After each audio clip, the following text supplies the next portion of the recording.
Assalamualaikum warahmatullahi wabarakatuh teman-teman. Apa kabar teman-teman hari ini? Semoga teman-teman selalu diberikan kesehatan dan selalu dilindungi oleh Allah. Alhamdulillah, kita dapat berjumpa kembali dalam sentra bahasa. Nah teman-teman, sekarang kita telah memasuki semester genap ya, yaitu semester 2. Nah tentunya tema kita pun akan berganti dengan tema yang baru. Nah, apa itu tema kita yang sekarang? Yaitu tentang ekosistem. Nah, sedangkan subtema yang akan kita bahas hari ini adalah hutan dan padang rumput. Nah, sebelumnya teman-teman tahu tidak apa itu ekosistem? Ya, ekosistem adalah hubungan timbal balik antar makhluk hidup dengan lingkungannya. Nah, di dalam ekosistem itu ada dua komponen teman-teman, yaitu komponen biotik dan komponen abiotik. Kalau komponen biotik itu komponen yang hidup, sedangkan komponen abiotik adalah komponen yang tidak hidup.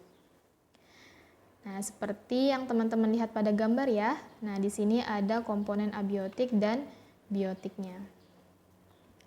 Nah, selanjutnya teman-teman, ekosistem itu terbagi menjadi beberapa jenis lagi ya. Nah, yang pertama yang mau kita bahas adalah ekosistem hutan.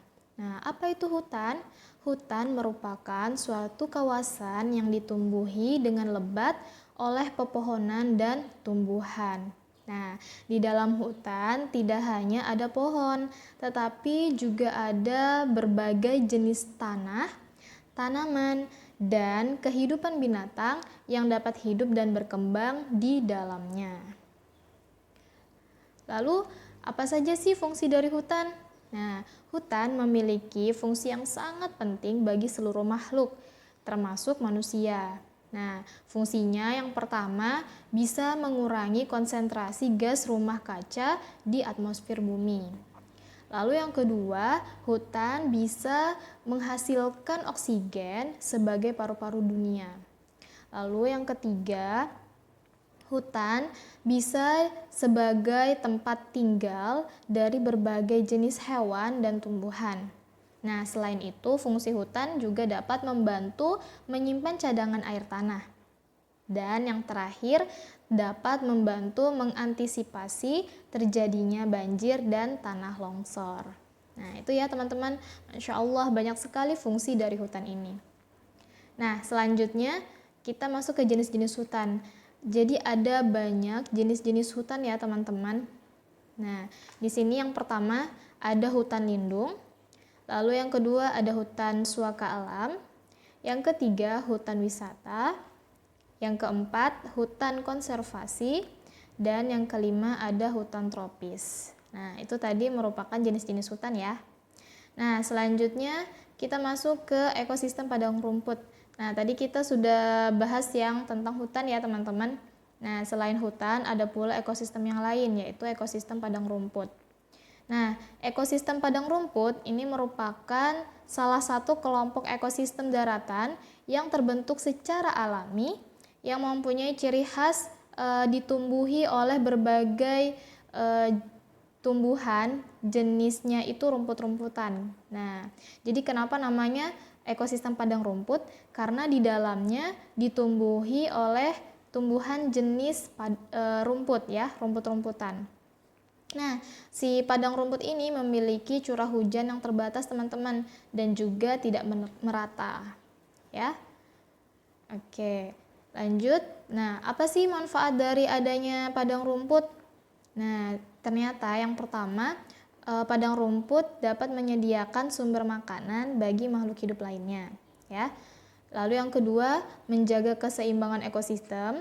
Yang ketiga, membantu mengatasi polusi udara. Yang keempat, tempat berlangsungnya daur ulang sampah organik pada ekosistem dan dapat menjadi sumber senyawa organik yang sangat diperlukan untuk kehidupan.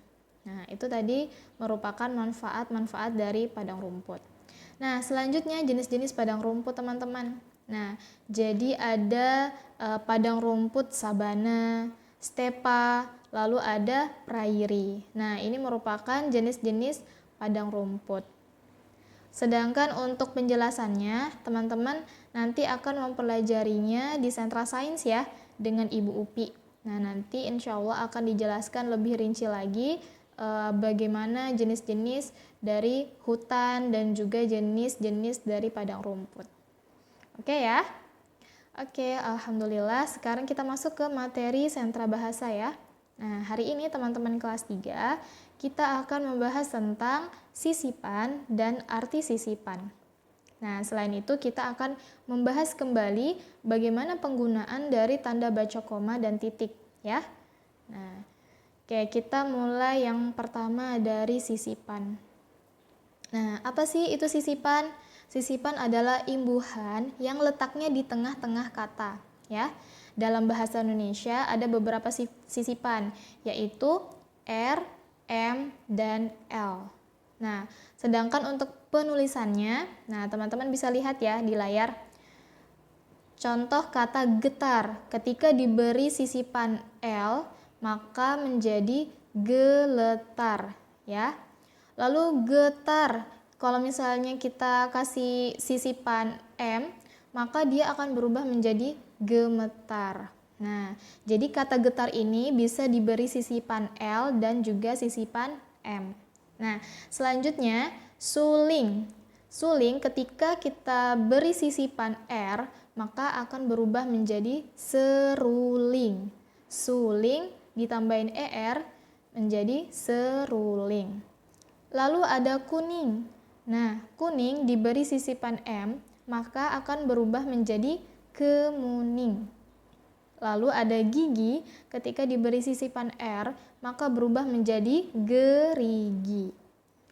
Lalu yang selanjutnya, kata tunjuk ketika diberi sisipan L, maka berubah menjadi telunjuk. Nah, jadi sisipannya ini kita letakkan di tengah-tengah kata ya teman-teman. Nah, jadi dia akan katanya akan berubah. Oke? Oke, kita lanjut. Nah, sekarang kita masuk ke arti sisipan. Nah, jadi setiap sisipan itu memiliki arti ya teman-teman. Contoh yang pertama, dapat menyatakan banyak. Nah, dari kata gerigi, nah itu artinya banyak gigi. Lalu kata kemilau, nah ini artinya banyak kilau. Contoh ya, ada contoh kalimat, kemilau cahaya itu indah sekali. Nah, kemilau itu dia banyak kilau, jadi banyak kilau cahaya yang ada. Nah, dan itu menyebabkan keindahan ya, sehingga dia indah sekali. Kemilau cahaya itu indah sekali. Lalu yang kedua, arti sisipan itu dapat menyerupai ya. Contoh kemucing, kemucing. Nah, dia artinya menyerupai kucing.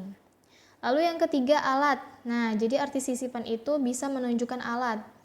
Contoh kata telunjuk. Nah, telunjuk itu artinya alat untuk menunjuk. Lalu pelaku pekerjaan. Nah, contohnya pelatuk, burung yang bisa mematuk-matuk. Nah, itu ya arti sisipannya. Dan yang terakhir, arti sisipan itu juga dapat menyatakan berulang-ulang ya. Contoh kata selidik. Nah, selidik itu artinya dia berulang-ulang diselidiki ya. Nah, itu arti sisipan dari R, M, dan L. Oke, teman-teman. Oke, kita lanjut ke titik dan koma. Nah, sebelumnya di semester sebelumnya kita sudah bahas tentang tanda baca titik dan koma ya teman-teman. Nah, sekarang kita mau mencoba mengaplikasikannya dalam bentuk paragraf. Nah, contoh tanda titik digunakan pada akhir kalimat. Nah, jadi teman-teman ya, seperti yang sudah kita ketahui, tanda titik ini biasanya digunakan pada akhir kalimat ya. Nah, kita lihat contoh paragraf ini. Afan berjalan-jalan di Taman Bekapai bersama Afifah. Titik. Nah, di Taman Bekapai banyak sekali pohon yang rindang. Titik. Angin yang bertiup menggoyang-goyangkan pepohonan yang ada di taman. Titik. Nah, jadi setiap selesai satu kalimat itu selalu diakhiri dengan tanda titik. Itu ya teman-teman. Seperti yang teman-teman lihat pada layar, Bu Sukma tandai tanda titik itu dengan warna merah. Nah, bisa lihat ya. Nah, itu penggunaan tanda titik. Yang kedua, ini merupakan tanda koma ya. Biasanya tanda koma itu digunakan di antara kata dalam perincian atau pembilangan. Nah, biasa juga dia di tengah-tengah kalimat ya teman-teman. Nah, contoh di paragraf berikut ya. Pada hari Minggu, Mada diajak oleh ayah dan ibunya pergi ke kebun raya Balikpapan. Di sana, Mada melihat banyak sekali jenis pepohonan, seperti pohon mahoni, pohon jati, pohon ulin, dan pohon yang lainnya. Nah, itu ya teman-teman. Teman-teman bisa lihat bagaimana penggunaan tanda koma pada satu paragraf ya, pada sebuah kalimat yang membentuk satu paragraf. Nah, di situ juga ada tanda titik ya teman-teman. Di kalimat pertama, pada hari Minggu, Mada diajak oleh ayah dan ibunya pergi ke kebun raya Balikpapan. Titik. Nah, jadi dalam satu kalimat itu boleh kita tambahkan tanda koma ya. Dia biasanya juga untuk memberikan jeda ketika kita membaca. Oke? Oke teman-teman. Alhamdulillah Ibu rasa cukup untuk materi hari ini. Kita tadi bahas tentang sisipan, arti sisipan, dan juga penggunaan titik dan koma ya. Ibu harap teman-teman bisa memahami ya materi hari ini. Nah, kita langsung masuk ke pekerjaan hari ini ya teman-teman. Jadi pekerjaan teman-teman hari ini ada 2. Silahkan teman-teman cari minimal 3 kata yang ada sisipannya ya. Teman-teman boleh cari di buku, boleh cari di internet ya, boleh silahkan.